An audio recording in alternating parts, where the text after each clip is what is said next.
എനിക്കൊരു പ്രതിഷേധം അറിയിക്കാനുണ്ട്. പറഞ്ഞാട്ടെ. ഞാൻ അവിടുന്ന് സ്റ്റേജിൽ നിന്ന് പറയുന്നു വരുന്നപ്പോൾ ഇവിടെ പടകാളി തീർന്നു.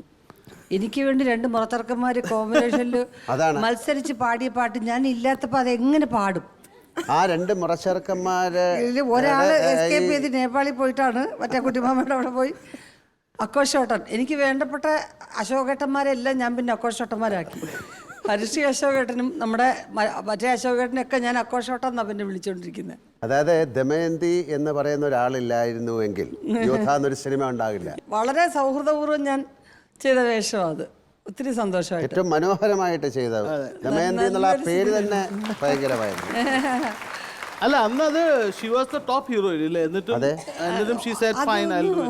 അത് അത്രയും സന്തോഷമായിട്ട് ചെയ്തൊരു സിനിമ. അത് എല്ലാം തമിഴ്നാട്ടിലൊക്കെ ഒത്തിരി നന്നായിട്ട് കളക്ട് ചെയ്ത ഫിലിമാണ്. ഒരുപാട് മധുബാല ഉണ്ടാവണമായിരുന്നു ഇവിടെ. മധുബാലയുടെ മലയാളത്തിലെ ഏറ്റവും നല്ല സിനിമയാണ്.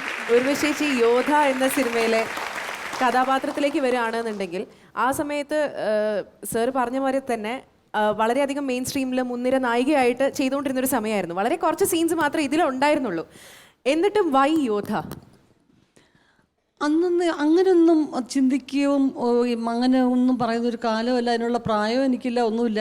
എല്ലാം എനിക്ക് വേണ്ടപ്പെട്ടവർ, എന്നെ ഇഷ്ടപ്പെടുന്നവരെന്നുള്ളതല്ലാതെ അവരെന്നെ വിളിക്കുമ്പോൾ എനിക്ക് നല്ലതായിട്ടുള്ളതേ ഉള്ളൂ, എന്നെ മോശമാക്കാനല്ല.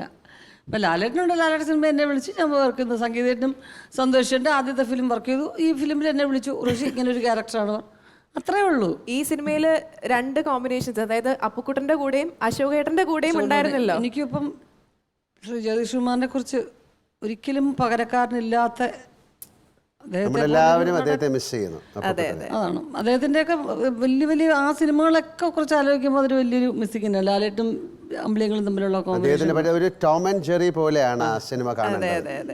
എൻ്റെ ഒരുപാട് സിനിമകൾ, അദ്ദേഹമായിട്ടുള്ള സിനിമകൾ ഒരു ടോം ആൻഡ് ജെറി പോലെയാണ്. അദ്ദേഹത്തിനെ എപ്പോഴും ഉപദ്രവിക്കുന്ന ആൾ, അല്ലെങ്കിൽ എന്നെ എപ്പോഴും ഉപദ്രവിക്കുന്ന ആൾ, അതിൽ പറ്റുന്ന മണ്ടത്തരങ്ങൾ, ഒരു സ്ലാപ്സ്റ്റിക് ഹ്യൂമർ അല്ലെങ്കിൽ കോമഡിയുടെ ഏറ്റവും വലിയ ഒരാളായിരുന്നു അദ്ദേഹം. ശരീരം കൊണ്ടും മനസ്സുകൊണ്ടും ശരീരം കൊണ്ടും എല്ലാം അഭിനയിക്കുന്ന ഒരു എന്താണ്, അദ്ദേഹമാണ് ഒരു complete actor.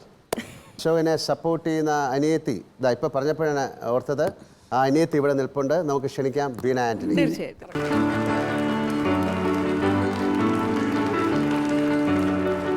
Welcome to Lal Salam show. ഞങ്ങൾ യോദ്ധ എന്ന സിനിമയുടെ വിശേഷങ്ങൾ പറയുകയായിരുന്നു. അപ്പോൾ തീർച്ചയായിട്ടും യോദ്ധ എന്ന സിനിമയിൽ ഒരിക്കലും മറക്കാൻ പറ്റാത്തൊരു വേഷമാണ് ബീന ചെയ്തിരിക്കുന്നത്. തീർച്ചയായിട്ടും അശോകനെ എല്ലാ രീതിയിലും സപ്പോർട്ട് ചെയ്തതാണ്. തീർച്ചയായിട്ടും. അത് മാത്രമല്ല, ഞാൻ തുടക്കക്കാരിയായിരുന്നു അന്ന്. ഒന്നും എന്താ പറയുക, ഞാൻ 91 ലാസ്റ്റിലൊക്കെയാണ് വന്നത്. അതിനുശേഷം എനിക്ക് കിട്ടിയ വലിയൊരു എന്താ പറയുക മഹാഭാഗ്യമായിരുന്നു ലാലേട്ടൻ്റെ സിസ്റ്ററായിട്ട് അതിൽ അഭിനയിക്കാൻ വിളിച്ചത് തന്നെ.